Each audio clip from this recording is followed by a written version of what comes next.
Grabe, nakakatakot pala si Remulla. Alam ni Ombudsman Remulla na palalampasin ito sa Senado.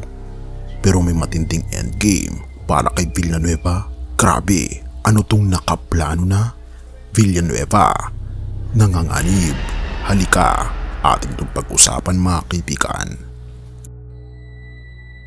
Because that is the way it works. We have to respect each other here. We respect their rules. We respect the way that they conduct business. We respect the independence of the Senate. But the design of the government is that the ombudsman is there to protect the people. Grabe, kung akala mong tapos na ang laban ni Joel Villanueva noong 2019, mali ka. Kasi ngayong 2025, may kumakalat na bulong sa mga pasilyo ng kapangyarihan. Nakaplano na raw. Pero teka muna, ano ba talaga ang plano ni Ombudsman Remulla? At bakit parang mas malalim na galaw laban kay Senator Villanueva? Alam ni Ombudsman Remulla na lalampasan ng Senado ang anumang utos laban sa isa sa kanilang mga miyembro. Pero bakit tila may nakaplano sa kanyang isip at tila ngumingiti? Hindi ito ngiti ng pagkatalo, ito yung ngiti ng taong may hawak ng baraha na hindi pa pinapakita. Balikan natin. Taong 2016, pinirmahan ni dating Ombudsman Conchita Carpio Morales ang dismissal order laban kay Joel Villanueva. Guilty daw sa grave misconduct, serious dishonesty at conduct prejudicial to the interest of the service dahil sa PDAF scam. Pero noong 2019, sabi ni Ombudsman Samuel Martires, granted ang motion for reconsideration ni Senator Joel. Case closed daw. Kaya nung lumabas ang pangalan ni Remulla ngayong 2025, lahat nagtanong, ha? Hindi pa ba tapos yun? Pero ito ang twist, Remulla knows, hindi ito basta papabalik ng lumang kaso, ito ay strategic move. Sinasabi mismo ni Remulla, we will try to enforce it now, we will write a letter to the Senate President. We will try to enforce it now. We will write a letter to the Senate President, ask him to enforce a letter that was supposed to have been sent long ago, and ask him now to enforce that order. Because that is the way it works. We have to respect each other here. We respect their rules. We respect the way that they conduct business. We respect the independence of the Senate. But the design of the government is that the ombudsman is there to protect the people, and we all are there to serve the people. So it has to come to a head sooner or later. It's something that has to be decided between men and between institutions, and it has to be for the good of the people. Why? What is the meaning of this office if people will just ignore the orders of this office? Ang tanong, bakit ngayon? 9 years later, 9 years na tahimik ang kaso, bakit biglang binuhay? Because timing is everything. At kung tama ang analysis ng ilang observer, may endgame ito. Hindi laban kay Villanueva, kundi pabor sa mamayang Pilipino dahil ito ang batas. Ombudsman Remulla knew this would be a political trap kasi ayon sa Section 21 ng RA 6770, hindi pwedeng basta tanggalin ng ombudsman ang isang senador. Ang kapangyarihan ay nasa Senado mismo, kaya siguradong tatanggihan nila ito dahil kulig nila si Villanueva. Pero kung tatanggihan nila ito, boom, meron na siyang dahilan para dalhin ito sa Korte Suprema. Therefore, Senate rejection becomes the perfect trigger para sa isang constitutional showdown. Teka, kahit si Morales ang dating ombudsman nagsalita ulit. Otherwise, everybody wants to be a senator because kahit may infraction ka, you still remain senator. But in 2016, when you ordered his dismissal, the Senate refused. Then should the Senate have followed? Well, they should have. Otherwise, everybody wants to be a senator, and because of any infraction of the law that you commit, you will still remain senator. Parang sinasabi niya, kung hindi papatupad ang batas, magiging simbolo ng impunity ang Senado. At yan ang narrative na gustong bitawan ni Remulla, ang tagapagtanggol ng batas laban sa kapangyarihang politikal. Samantala, si Villanueva tahimik pero matalim ang tugon. Harassment plus fake news, sabi niya. Pero may isa pang tanong, bakit ngayon lang lumabas ang mga clearance niya mula sa Ombudsman at Sandigan Bayan? Parehong may petsang September 10, 2025. Kung cleared na pala noon pa, bakit kailangan pang i-reaffirm?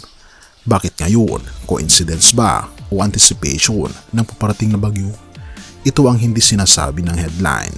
Remulla is not just reviving a case, he's setting up a constitutional chess match If the Senate resists, he goes to the Supreme Court. If the court rules in his favor, he redefines the limits of legislative immunity. We will go to the Supreme Court. It is really meant to go to the Supreme Court if they do not obey. And chances are they will not obey because it's a collegial body that decides on only on political matters when it comes to decisions like this. So it has to become a justiciable controversy for the court to decide. So if they refuse to do it or it's not enforced, the vote is not gotten, then we will ask the courts about how the hell do we enforce an order from the ombudsman when it's final in the executory, or even when it's not final in the executory, but because it contains a grave offense, you're found guilty of a grave offense. I think that it's our duty to enforce it. At kung tama ang hinala ng ilan, may tatamaan sa proseso. Kasi sa dulo, hindi lang si Joel Villanueva ang target, kundi ang mismong kapangyarihan. Kaya kung akala mong simpleng reminder lang ang sulat ni Ombudsman Remulla, maghintay ka. Kasi sa larong ito, ang mga galaw ay hindi lang legal, kundi politikal. At sa huling eksena, baka yung tahimik na galaw ni Remulla, yung mismong checkmate na hindi napansin ng Senado. Have mercy, O God. Sa gitna ng lahat ng ito, mga intriga sa politika, galawan ng kapangyarihan at tila walang katapusang paghahanap ng hustisya, may isang paalala na dapat hindi natin makalimutan. Ang tunay na hustisya ay hindi nagmumula sa tao, kundi sa ating Panginoong Diyos. Sabi sa Romans chapter 3, verses 23 to 24, "For all have sinned and fall short of the glory of God, and all are justified freely by His grace through the redemption that came by Christ Jesus." Lahat tayo, kahit ang pinakamakapangyarihan ay nagkakamali. Pero ang ating Panginoon Jesus, sa kanyang walang hanggang pag-ibig, biyaya at awa, ang siyang nag-aalok ng tunay na kapatawaran. Hindi niya tinitingnan kung sino ang may posisyon o kasalanan. Ang tinitingnan niya ay ang pusong handang lumapit at magsuko. Kaibigan, kapatid, sa mga panahon na parang gumuho ang tiwala sa tao, sa sistema o sa hustisya ng mundo, ang ating Panginoon Jesus lang ang hindi nagbabago.